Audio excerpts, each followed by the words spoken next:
ಹೈಗ್ರೀವ, ವೇದವ್ಯಾಸದೇವರು ಇದ್ದರು. ಅವರ ಹೃದಯ ಸಾಮ್ರಾಜ್ಯದಲ್ಲಿ ವಾಗ್ದೇವಿ ನರ್ತನ ಮಾಡಿದರು. ಜ್ಞಾನದ ಗಂಗೆ ಹರಿದರು. ಎಲ್ಲೆಲ್ಲಿ ನೆರಳು, ಅನ್ನ, ಸುಖ, ಶಾಂತಿ ಸಿಕ್ಕಿತು.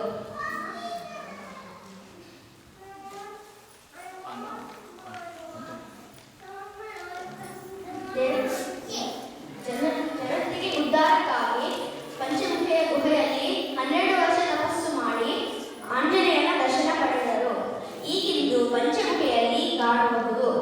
ಓದು ಬರಹ ಬಾರದ ವೆಂಕಟನಿಗೆ ದಿವಾನ ಪದವಿ ಸಿಕ್ಕಿತು.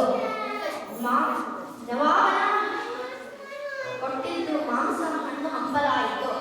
ಅವರಿಂದ ಮಂಚಾಲಿ ಗ್ರಾಮ ಸಿಕ್ಕಿತು. ಇವರು ಅನೇಕ ಗ್ರಂಥಗಳು ರಚನೆ ಮಾಡಿದ್ದಾರೆ. ಅವುಗಳಲ್ಲಿ ಪರಿಮಳ ತತ್ವ ಮಂಜರಿ, ಗೀತಾಭಿವೃದ್ಧಿ, ಪಾಠ ಸಂಗ್ರಹ ಮುಂತಾದವು ಪ್ರಸಿದ್ಧಿ. ಇವರು 43 ಗ್ರಂಥಗಳು ಬರೆದಿದ್ದಾರೆ ಹಾಗೂ ಅನೇಕ ಭಾಷೆಗಳು ಬರೆದಿದ್ದಾರೆ. ಅವರು ಶ್ರೀ ರಾಮಚರಿತ್ರ ಮಂಜರಿಯಲ್ಲಿ ಇಡೀ ರಾಮಾಯಣ ವೈಭವವನ್ನು ಕೇವಲ 11 ಶ್ಲೋಕದಲ್ಲಿ ಕಾಣಬಹುದು. ಶ್ರೀ ಕೃಷ್ಣಚರಿತ್ರ ಮಂಜರಿ ಕೂಡ ಚಿಕ್ಕದಾಗಿದೆ. ಅವರ ಪ್ರಾತ ಸಂಕಲ್ಪ ಗದ್ಯದಲ್ಲಿ ಇಡೀ ನಾವು ಕಲಿಯುಗದಲ್ಲಿ ಯಾವ ಕೆಲಸವನ್ನು ಮಾಡಲಿಕ್ಕೆ ಆದ ಕಾರಣ ದೇವರು ನೀವು ನನ್ನಲ್ಲಿ ಇದ್ದು ಎಲ್ಲ ಕೆಲಸವನ್ನು ಮಾಡಿಸುತ್ತೀಯೇ ಎಂದು ಅಂದ್ಕೊಂಡು ಎಲ್ಲ ಕೆಲಸ ಶುರು ಮಾಡಬೇಕು.